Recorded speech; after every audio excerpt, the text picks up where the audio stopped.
Listen, do you know that there's been a war going on ever since I've been alive? There's no end to it. Makes no sense. I'm sick of it. I'm tired of it. It's time for the Lord to come get us out of this mess.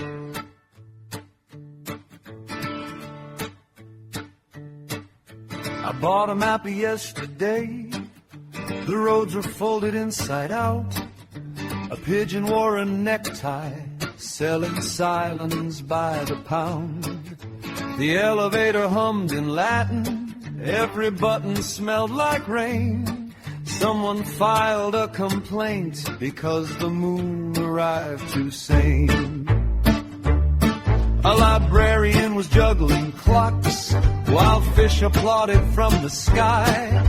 The mayor kissed a mannequin and blamed it on July. Excuse me, where's the exit? Behind the entrance said the door. I paid with invisible money, now they owe me something more.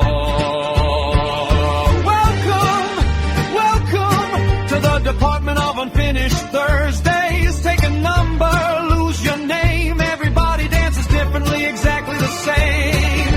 Wave your umbrella underground, laugh until gravity forgets.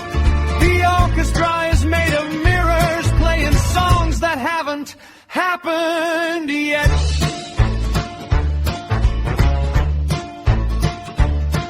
A refrigerator sang opera. The vegetables knew the score. My reflection left a postcard. I don't live here anymore. The clouds applied for citizenship. The mountains learned to knit. Every answer wore a tuxedo. Questions never seemed to fit. An accountant married lightning. Their honeymoon was underwater. A teacup won the lottery and retired to become a doctor. Stop! Don't explain the butterflies. Don't calculate the breeze. If logic starts applauding, everybody freeze. Three philosophers tap dance backwards. A goldfish writes the news. Reality changed customs twice and still forgot its shoes. Of imaginary Mondays, everything is almost true, especially the parts invented just for you. Spin the piano upside down, teach the echo how to grin. If tomorrow calls collect, tell yesterday to let it in.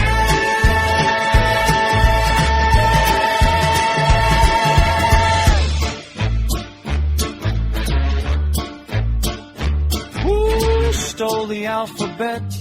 Why is Wednesday made of cheese? Can a whisper wear suspenders? Does confusion pay in bees? Curtains open, curtains close.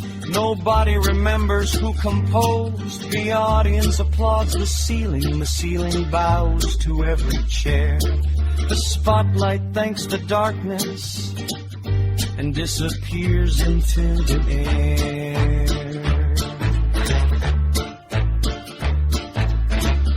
Please mind the gap between certainty and imagination.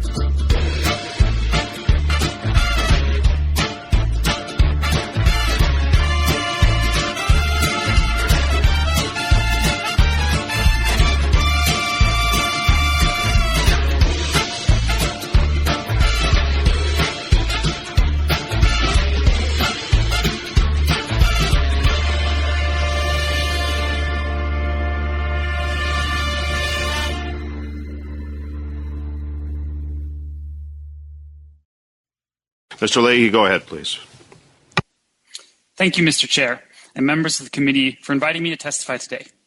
I'm an expert on the catastrophic global threats of AI and will primarily be speaking to you from this perspective. I am the CEO of Conjecture, an AI safety research firm, and I'm also an advisor at Control AI, a nonprofit focused on mitigating the security risks posed by advanced AI. In 1985, humanity awakened to a hole in the sky. Scientists discovered that chlorofluorocarbons, CFCs, were depleting the ozone layer that shields humanity from damaging ultraviolet radiation. At the same time, humanity also lived atop a deep fracture, a Cold War between the US and USSR that threatened nuclear annihilation. Amidst deep geopolitical tensions, the two superpowers ultimately shook hands, signing both a landmark nuclear de-escalation treaty and the Montreal Protocol in 1987 to prohibit and phase out CFCs. This protocol ultimately received universal ratification. Despite the world's divisions, these rival powers came together to mend a hole in the sky and recognize that never-ending nuclear escalation was in no one's interest, and the rest of the world followed. In 2023, humanity heard a new warning call from Nobel Prize-winning AI scientists and the CEOs of major AI companies, saying mitigating the risk of extinction from AI should be a global priority alongside other societal-scale risks such as pandemics and nuclear war. This risk of extinction is posed by superintelligence, the exact subset of AI that the leading AI companies are racing to develop. Superintelligence is defined as AI that is more competent than all humans at all relevant cognitive tasks across all relevant domains, and capable of acting beyond human oversight and control. If there were to exist systems that autonomously outcompete any human in all relevant tasks of science, business, persuasion, politics, and warfare, and we did not control them, it is hard to imagine a future that goes well for humanity. A major part of the risk is that AI developers fundamentally do not understand how the AI systems they are creating actually work, and cannot develop them in a safe manner. Dario Amodei, the CEO of the second largest AI company, recently stated that perhaps we now understand 3% of how they work, which is, in my personal opinion, somewhat of an overestimation. AIs are not developed as code that is written line by line, like we do with traditional software.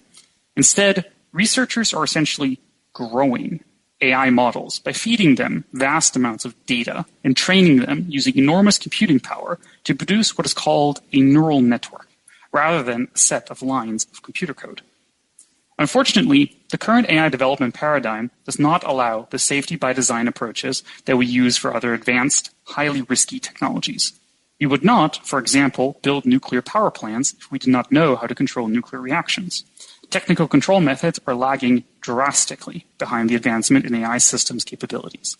Currently, there are no legally binding AI safety regulations to protect consumers and humanity as a whole. So where does this leave us today? Right now, multiple AI companies are pouring billions, hundreds of billions of dollars into developing superintelligent AI as quickly as possible, despite experts' warning of the risks. This haste is, in my opinion, directly tied to an attempt to outrun legislation, to complete their project before the wider public and government wake up to these completely unconscionable risks that the unconsenting public is being exposed to by private, oversightless, and reckless actors.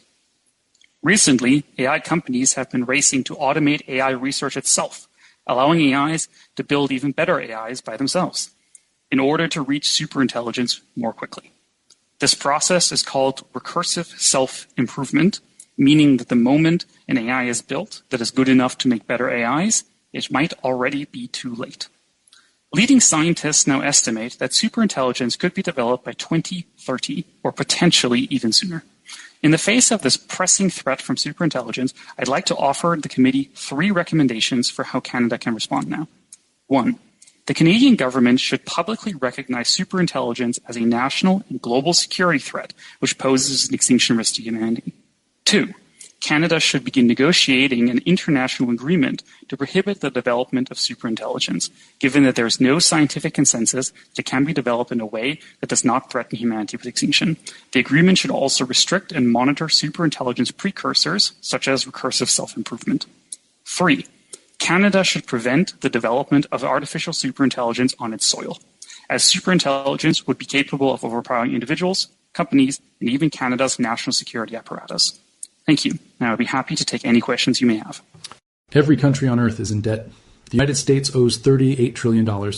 Japan owes $9 trillion. The entire planet owes $315 trillion, 3 times the size of the global economy. But here's the paradox that should terrify you. If everyone owes money, who exactly is owed? The answer isn't what you think. Because when you follow the chain of creditors, when you track who actually holds the debt, you discover something disturbing. The world doesn't owe money to anyone in particular. It owes money to itself. But 4 men, 4 bankers across 3 centuries, designed it that way, deliberately. They built a system where debt can never be repaid, where governments borrow forever, where interest flows eternally upward, and where the people who designed the trap profit from every payment, every crisis, every bailout. This isn't conspiracy. This is documented history. The meetings happened, the contracts exist, the mechanisms are public record. And once you see how they built it, you'll understand why $38 trillion isn't a problem to be solved. It's the system working exactly as designed. Let me show you the 4 architects, the 4 moments when the debt trap was engineered, and why every government on earth is now caught inside it with no way out. Before 1694, kings borrowed money the old way. They'd go to merchants or nobles, promise repayment with interest, and if they couldn't pay, they'd default. Creditors lost money. Kings borrowed from someone else. It was risky for lenders and embarrassing for kings, but it was contained. Debt was temporary, either repaid or defaulted. The system cleared. William Paterson changed everything. He was a Scottish merchant and financial schemer who tried and failed multiple times to get rich. In 1691, he had an idea that would reshape civilization. England was at war with France. King William III needed money desperately. The treasury was empty. Tax revenue couldn't cover war costs. And traditional lenders were refusing new loans because England had defaulted before. Paterson approached the king with a proposal. He would organize a group of wealthy merchants to lend the government £1.2 million. That's about $300 million in today's money. A massive sum. But here's the innovation. The loan would never be repaid. Instead, the government would pay interest forever, 8% annually. And to manage this arrangement, Paterson proposed creating a new institution, the Bank of England. The mechanics were revolutionary. The merchant lenders would give their gold to the Bank of England. The bank would lend it to the government. The government would pay interest annually from tax revenue. And the bank would pay that interest to the merchant lenders. But here's the critical detail. The government wouldn't repay the principal, ever. The loan was permanent. Why would merchants accept this? Because the interest payment was guaranteed by Parliament. It was backed by the government's taxing power. As long as England could tax its citizens, the interest would flow. And the banknotes the lenders received in exchange for their gold could be traded. They were as good as money, better than money, because they paid interest. Parliament approved Paterson's scheme in 1694. The Bank of England was chartered. The merchants provided their gold. The government got its war funding. And for the first time in history, national debt became permanent. Not a problem to solve, a feature of the system. And here's what nobody explains about why this was brilliant for the bankers. The government paid 8% interest annually on £1.2 million. That's £96,000 per year, forever. The merchants had essentially bought an annuity from the government. As long as England existed, as long as it could tax, the money flowed. And if they wanted their gold back, they could sell the banknotes to someone else. The debt was transferable but never repayable. But Paterson's real genius was what came next. The Bank of England was given the right to issue banknotes backed by the government's debt. They could print paper money up to the value of the loan. This created money out of debt. The government's IOU became currency. And the more the government borrowed, the more money could be created. This is the template. Government borrows, never repays principal, pays interest forever, and the debt itself becomes money. It's brilliant if you're a banker, catastrophic if you're a taxpayer, because you're paying interest on debt that will never disappear. Within 50 years, every major European power copied the model. France created the Banque Générale. The Netherlands already had sophisticated banking, but formalized government debt issuance. And by 1790, the newly independent United States adopted the same system. Alexander Hamilton, who we talked about before, explicitly modeled America's financial system on the Bank of England, permanent debt, interest paid from taxes, bonds traded as currency. Paterson died in 1719, not particularly wealthy, despite creating the Bank of England. But the system he built persists 331 years later. The Bank of England still exists. British government debt has never been paid off. It's been refinanced, rolled over, and expanded, but never eliminated. The debt trap was set in 1694, and every government since has walked into it willingly. By the early 1800s, European governments had embraced debt. They borrowed for wars, for infrastructure, for operating expenses. But there was no organized market. Each loan was negotiated individually. Interest rates varied wildly, and only the wealthiest merchants could participate. Nathan Rothschild changed that. He industrialized sovereign debt. The Rothschild family started as money changers and traders in Frankfurt. By 1800, the 5 Rothschild brothers had established banking houses in 5 major European cities: London, Paris, Frankfurt, Vienna, Naples. This network was unprecedented. They could move money across borders faster than anyone else, and they used this to dominate sovereign debt issuance. Nathan Rothschild in London was the strategic genius. During the Napoleonic Wars, Nathan arranged loans for Britain, but his innovation was how he structured them. Instead of lending directly to the government, he bought government bonds at a discount and resold them to investors at a markup. He created a secondary market. Government needed money. Rothschild provided it immediately. Then he sold the bonds to pension funds, insurance companies, and wealthy individuals. The government got its money fast. Rothschild collected the spread. And investors got a tradable asset. But here's where it gets darker.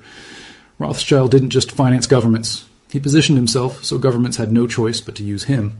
In 1815, at the Battle of Waterloo, Nathan Rothschild famously learned of Napoleon's defeat before anyone else in London. His courier network was faster than official channels. He used this information to manipulate the bond market. First, he sold British bonds, signaling that Britain was losing. Prices collapsed. Other investors panicked and sold. Then, after prices crashed, Rothschild bought massive quantities at rock-bottom prices.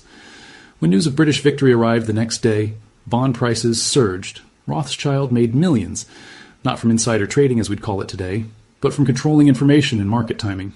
This established the Rothschild model. Control the information, control the issuance, control the market. By 1820, the Rothschilds dominated European sovereign debt.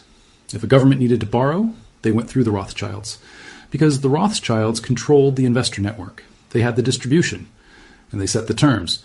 Here's why this matters for the debt trap. Before Rothschild, governments could theoretically refuse to pay. If a king defaulted, his creditors lost money and the system reset. But Rothschild made sovereign debt tradable across borders. A British bond might be owned by a French investor who sold it to a German bank who used it as collateral for a loan to an Austrian aristocrat. The web of ownership became so complex that defaulting wasn't just refusing one creditor. It was collapsing an entire international financial network. This is the Rothschild innovation. Make debt so interconnected that default becomes impossible. Not because governments are responsible, because default would trigger systemic collapse. Governments became trapped. They had to keep paying. And they had to keep borrowing to pay the interest on old debts. The debt trap was no longer just permanent. It was inescapable. The Rothschild family wealth peaked in the mid-1800s. They were the richest family in the world, richer than any king, and that wealth came from one source: interest on sovereign debt. They didn't produce anything, didn't build anything. They lent money to governments and collected interest forever. The system Patterson created in 1694, Rothschild industrialized by 1815, and every government in Europe was caught. By 1900, America was becoming an economic powerhouse, but it still had a primitive financial system. Banks operated independently. Money supply was tied to gold, and there was no central mechanism to manage debt. J.P. Morgan fixed that, not for the public good, to protect his banking empire. In 1907, there was a financial panic. Stock prices crashed, banks failed, and the economy seized up. J.P. Morgan personally organized a bailout. He gathered the major New York bankers in his library, locked the doors, and forced them to pledge their own money to stabilize failing banks. It worked. The panic ended, and Morgan became the de facto central banker of America. But he was 70 years old. He knew he couldn't do it again. So Morgan and his associates, the most powerful bankers in America, designed a permanent solution. They needed a central bank. But Americans hated central banks. The first and second banks of the United States had been shut down by populist opposition. So Morgan's group disguised it. In 1910, Morgan's associates, including Senator Nelson Aldrich and representatives from the largest banks, held a secret meeting on Jekyll Island, Georgia. For 9 days, they designed the structure of what would become the Federal Reserve System. The meetings were secret because they knew if the public found out that bankers were designing the nation's monetary system, there would be riots. The plan was brilliant political manipulation. The Federal Reserve wouldn't be called a central bank. It would be called a Federal Reserve System. It wouldn't be one institution. It would be 12 regional banks. It wouldn't be controlled by Wall Street. It would be overseen by a board of governors appointed by the president. It looked decentralized, democratic, public. But the structure ensured banker control. The regional Federal Reserve banks were privately owned by member banks. Those banks elected the boards of the regional feds, and the regional feds elected the Federal Reserve Board. The government appointed some members, but the bankers controlled the system. And the most important power, the power to create money and buy government bonds, was given to the Federal Reserve Bank of New York, which was controlled by the largest Wall Street banks, Morgan's banks. The Federal Reserve Act passed Congress in December 1913, largely because most representatives didn't understand what they were voting for. And immediately, the debt trap expanded. Now, the government didn't just borrow from banks. It borrowed from the Federal Reserve, which could create money to buy bonds.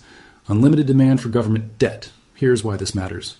Before the Federal Reserve, there was a limit to how much the government could borrow. Banks only had so much money to lend, but the Federal Reserve could create money by purchasing government bonds. The government issues a bond. The Fed buys it with newly created money. The government spends the money. And the debt goes on the Fed's balance sheet, backed by nothing but the promise that taxpayers will service it forever. This is the mechanism that enables infinite debt. The Federal Reserve ensures there's always a buyer for government bonds, always demand, so the government never has to stop borrowing. It can roll over debt forever because the Fed will always buy it. And the interest payments flow from taxpayers to the banks that own the Federal Reserve System. Morgan died in 1913, the same year the Federal Reserve was created. But his legacy is the structure that makes the current $38 trillion in U.S. debt possible. Without the Federal Reserve, the government couldn't borrow at this scale. The market wouldn't support it. But with the Fed as a guaranteed buyer, there's no limit. The debt trap became infinite. By the 1970s, the debt trap Patterson, Rothschild, and Morgan built was functioning globally. Every developed nation borrowed, rolled over debt, paid interest. But developing nations were different. They borrowed for infrastructure, and many couldn't keep up payments. The debt trap was reaching its limits, until Paul Volcker made it permanent. Volcker was Federal Reserve Chairman from 1979 to 1987, and he faced a problem. Inflation was over 10%. U.S. credibility was eroding. Foreign governments were losing faith in the dollar. He needed to stop inflation, even if it meant causing a recession. So in 1979, Volcker raised interest rates dramatically. The federal funds rate went from 11% to 20%, the highest in American history. This crushed inflation. But it had another effect. Developing nations had borrowed billions in dollars during the 1970s when rates were low. Now those loans were due, and the interest rates had tripled. Mexico owed $80 billion, Brazil $60 billion, Argentina $40 billion, and they couldn't pay. The interest alone exceeded their export revenues. In August 1982, Mexico announced it couldn't make payments. Default. This should have triggered global financial collapse. American banks had lent most of that money. If Mexico defaulted, Citibank, Bank of America, Chase Manhattan, all would take massive losses. Some might fail. The entire banking system was at risk. Volcker could have let it happen. Let the banks take losses. Let the market clear. But he didn't. Instead, he orchestrated a bailout through the International Monetary Fund. The IMF would lend Mexico, Brazil, Argentina, and others enough money to keep making interest payments to American banks. The loans were called structural adjustment loans, and they came with conditions. The conditions were brutal. Governments had to cut spending, privatize state assets, open markets to foreign investment, devalue currencies, basically dismantle their economic sovereignty in exchange for the money to keep paying interest. And here's the key. The IMF loans didn't reduce debt. They just rolled it over, made it manageable, but permanent. This is the Volcker innovation. When debt becomes unpayable, don't forgive it, restructure it, lend enough to keep interest payments flowing, and extract political and economic concessions in exchange. The debt trap became a tool of control. Countries that couldn't pay were forced to open their economies, sell their assets, and submit to foreign economic policy in exchange for the privilege of staying in debt. This pattern has repeated for 40 years. Greece in 2010, Argentina in 2001, Sri Lanka in 2022, every time the same structure. IMF loans to keep paying interest, austerity imposed, sovereignty surrendered. And the debt never eliminated, just restructured, made perpetual. Volcker died in 2019. But his legacy is the mechanism that ensures the debt trap is global and inescapable. Even when countries can't pay, they're not allowed to default. They're refinanced into permanent indebtedness. And the interest keeps flowing to the creditors. The same banks, the same institutions, the same system Patterson created in 1694. Now let me show you how these four architects built a system where debt is infinite and escape is impossible. Start with Patterson's model. Government borrows, pays interest forever, never repays principal. Add Rothschild's innovation, make the debt tradable globally. So it's not one creditor, it's a web. Default collapses the system. Add Morgan's mechanism. Central banks create money to buy government bonds. Unlimited demand. Government can always borrow more. Add Volcker's trap. When countries can't pay, restructure, don't forgive, keep the interest flowing. The result is what we have today.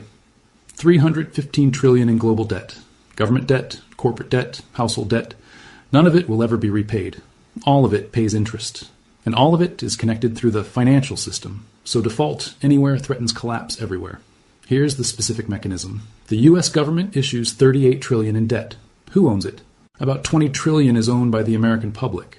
Pension funds, mutual funds, insurance companies, banks, and the Federal Reserve. These institutions buy treasury bonds because they're considered safe assets. But those bonds pay interest, about $1 trillion per year now. That interest comes from taxes, so taxpayers send money to the government. The government sends it to bondholders. The bondholders are mostly institutions owned by the wealthy. It's a transfer from workers to capital. Every year. Forever. The other $18 trillion is owed to the government itself. Social Security Trust Fund, Medicare Trust Fund. The government borrowed from these programs and spent the money.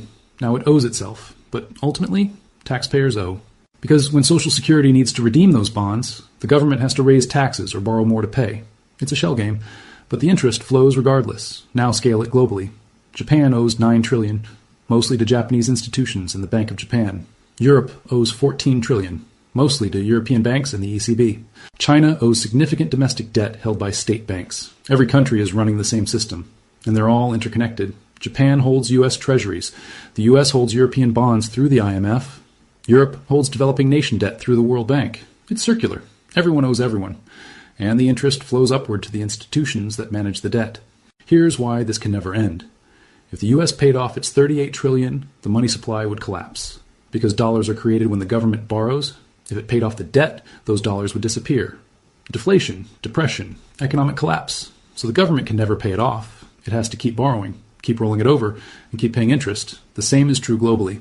If every government paid off its debt, the global money supply would shrink by 2/3. There wouldn't be enough money to conduct trade. The system would seize. So debt can't be eliminated. It's structural.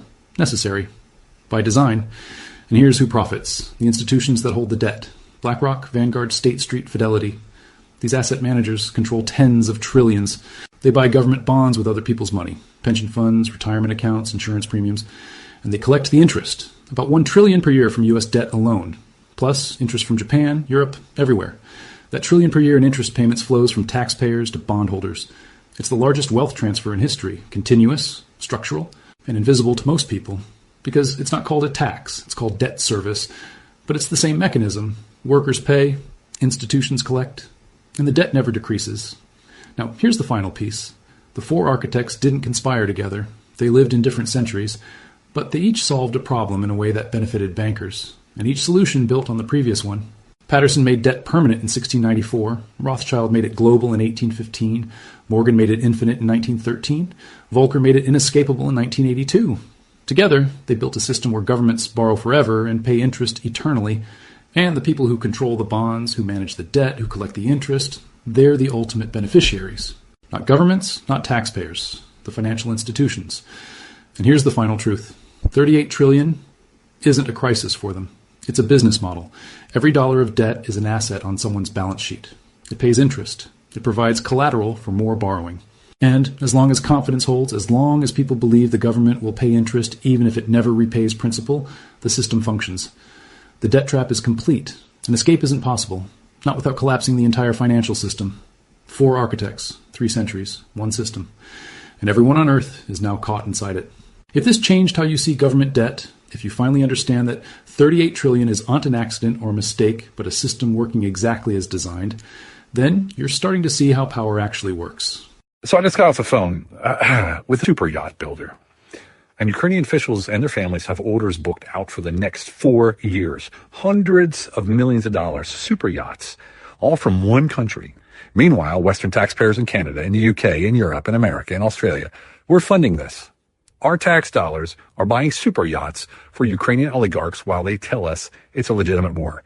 They're dragging people off the streets to fight on the front lines, conscripting them, and then people are killing themselves rather than go to war. And the officials? They're buying super yachts. This is the biggest money laundering operation in modern history. The media and most Western countries are complicit in every death on the battlefield. Yes, Putin took the first step. Yes, he attacked. But just remember, it was at the request of the Eastern Ukrainians because they were being killed by the Ukrainian Nazi battalion. Seriously, if you still think this is a real war, you need to detach yourself from the narrative and the emotional loop that you're in, because your empathy is being weaponized. Don't listen to the news. Listen to the people on the ground, the families, the manufacturers, the builders, right? They're telling me this straight up.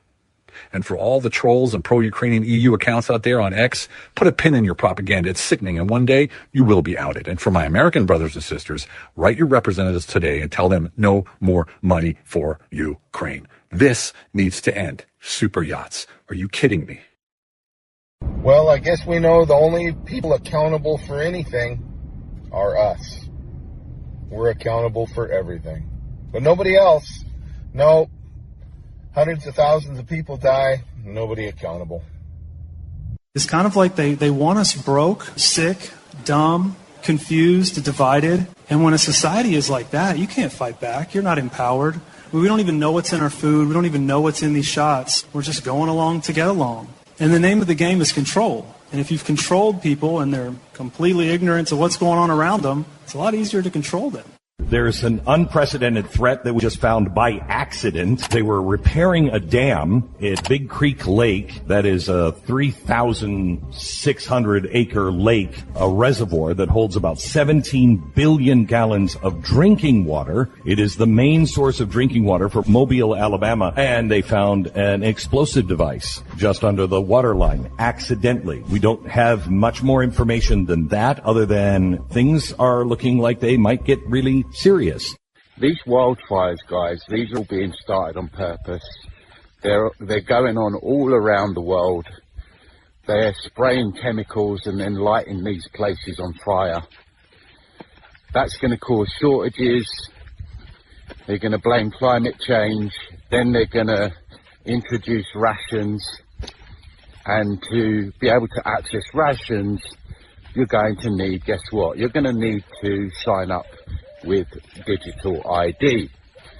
So they've tried all these different ways to get people to comply, social media access, you know, all these different ways.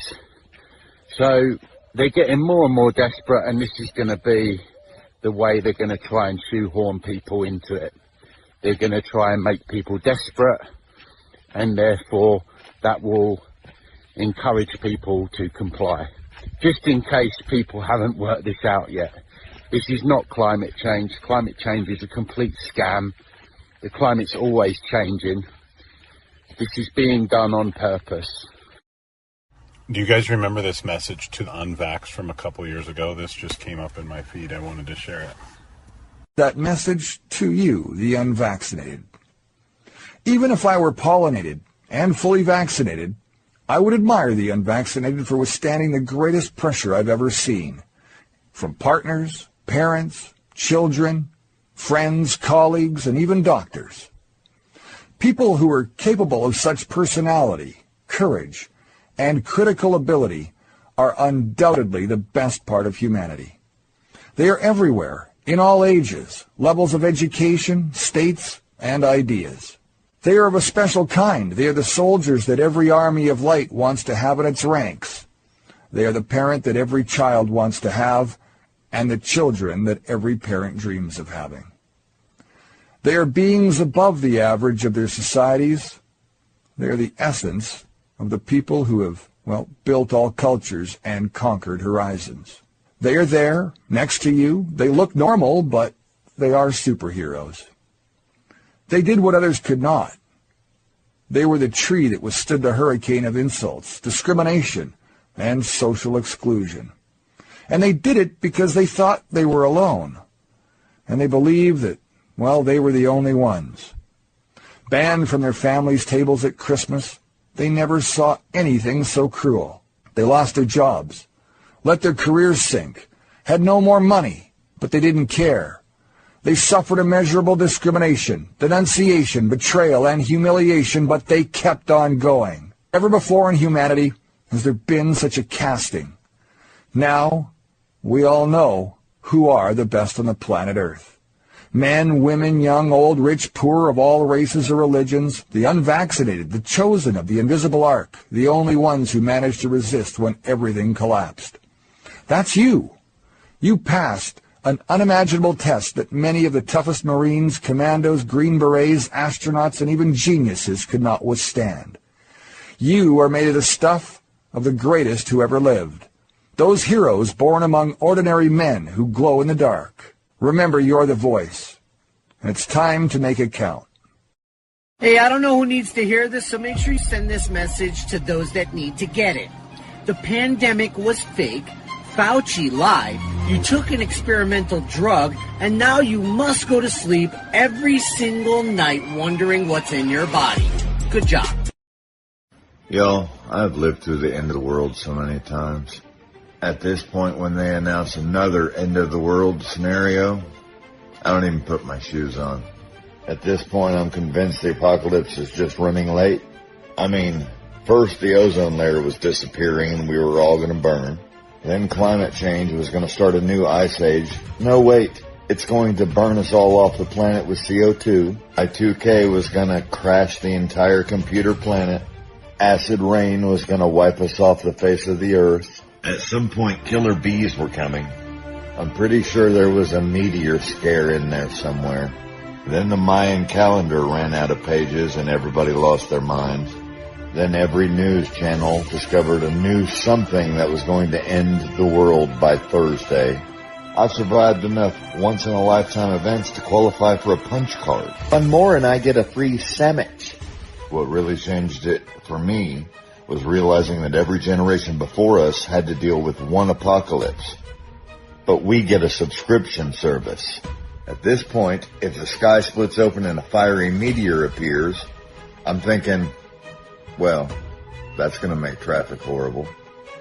Because when you've lived through this many world-ending events, your response stops being panic and starts being, can it wait till after my nap? What's the biggest, this is definitely the end, event that you remember that just turned out to be a Thursday?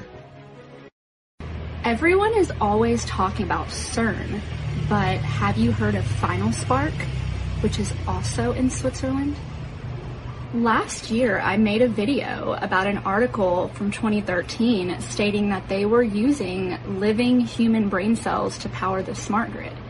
Well, Final Spark is a Swiss startup that builds biocomputers powered by living human brain cells to create this energy-efficient alternative to the traditional ones that are currently being used. So in simple terms, Final Spark is a startup in Switzerland, and we are trying to build computers from living neurons. We have a laboratory in Vevey in Switzerland, and we are culturing cells. We try to make some computations on the neurons. And the reason why we do this is because we know, when looking at our brains, that neurons are much more energy efficient than digital computers. And it's estimated by scientists that if we can build computers from living neurons, if we can make computation, if we can make it work, it will use million times energy less than digital computing. So when I hear the name Final Spark, I can't help but to think of the divine spark.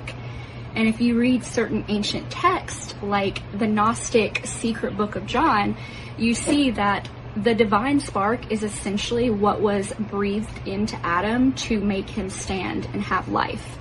And this divine spark is what made him so similar to God, and what essentially caused the archons to envy and hate Adam, and why they made him forget so he wouldn't remember how divine he was. Now, when you think of that and you hear the name Final Spark, it starts to make you think that perhaps that's purposeful in that name. And if you look at the picture of the chips with the human neurons on it, it's very interesting how that shape looks like a Protestant cross with the two. Like, they're quite literally putting the divine spark that we were given by using our brain cells to put them into robots. Now that should get your mind spinning, but here's the connection that's very interesting. When you want to control society, you have to control the narrative. And the narrative is very entrenched. For example, take climate change now. Climate change, it's like we are supposed to believe that we are in an unprecedented climate crisis right now. Yet anybody who studies paleoclimatology, which is the study of ancient climate change, knows that that's not even close to reality, a reflection of reality. And again, when I pull up some of the proxy graphs here, you're going to see that for yourself. Hey you, how you doing? Don't just say okay or fine. How are you doing, honestly? How is everything? You all right? If you could pick one thing to recommend to people that want to improve their health. Get rid of the sugar. Okay. Period. Very clear. That's number one. Number two, go for a walk. The exercise piece. Yeah. Go for a walk. Illegale migranten krijgen een papiertje om te vertrekken en verdwijnen daarna in de criminaliteit, maar we worden niet bewust kapot gemaakt. Boeren worden gewurgd terwijl onze supermarkten zich vullen met overbewerkte voeding, maar we worden niet bewust kapot gemaakt. Gigabedrijven betalen amper belasting op de woekerwinsten die ze maken en dat terwijl we in de financiële afgrond zitten en de kleintjes niet eerlijk kunnen concurreren, maar we worden niet bewust kapot gemaakt. Energiebedrijven maken miljarden winst terwijl heel onze economie kapot gaat. En dan toevallig ook nog oorlog in alle landen die noodzakelijk zijn voor onze energie. Maar we worden niet bewust kapot gemaakt. Het onderwijs daalt jaar na jaar. Leerkrachten vertrekken massaal omdat ze geen bescherming krijgen. Maar we worden niet bewust kapot gemaakt. De woningmarkt komt meer en meer in handen van bedrijven en de bevolking mag meer en meer huren. Maar we worden niet bewust kapot gemaakt. De zorg schreeuwend om handen op de werkvloer omdat ze het niet meer kunnen bolwerken, maar we worden niet bewust kapot gemaakt. Farmabedrijven die alleen maar kunnen overleven als we ziek worden, maar we worden niet bewust kapot gemaakt.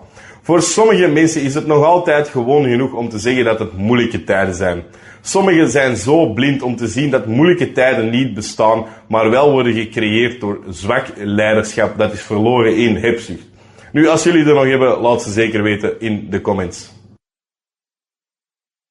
Why do people hate AI so much? Well, other than the fact that it's extremely costly, and that it's destroying the environment, and that it's completely built with stolen work, and that it's creating a new form of psychosis, and that it's rapidly spreading misinformation and making people both emotionally and intellectually dumber, and that it's being forced onto most workers who'd rather not use it, and that the end goal is to devalue all human work and force humanity into a permanent technocratic underclass ruled entirely by the ultra-wealthy corporation owners who already own everything else. Other than all of that, yeah. Now, first, we have to recognize we're in a world crisis, a world collapse. The system is going down. Nothing can save the present world system in its present form. Nothing. And there's no likelihood that you can keep the system alive into the spring of this coming year. So 100 days is a pretty long period of time. You might not have a country by that time. So what you need to do is you need to do the reform I just indicated. We need a law passed that says government officials are no longer allowed to take the fifth. They either have to incriminate themselves or give proof of how they've done right. This is bullshit. They plead the fifth, they're automatically found guilty, and they should swing at the end of a rope. So apparently COVID was so bad that we needed vaccines to go to work and survive, and they did a lot to us. And it's not true, because the unvaccinated has never been sick. We are very well, and our heart is perfect, but the ones that are vaccinated, you're not doing too great, are you? You think freedom is weekends off, vacations once a year? Please, real freedom is never asking again, never clocking in. They made the system boring on purpose, predictable, exhausting, familiar, so you'd never look up. But if you're hearing this, you already feel it. The 9 to 5 was never built to make you rich. It was built to keep you obedient. So here's your choice. Keep playing loyal worker or build something they can't fire you from. Don't just break the script. Burn it and write your own. This is just a theory, not a fact. Well, I guess we know the only people accountable for anything are us. We're accountable for everything. But nobody else. No. Hundreds of thousands of people die. Nobody accountable.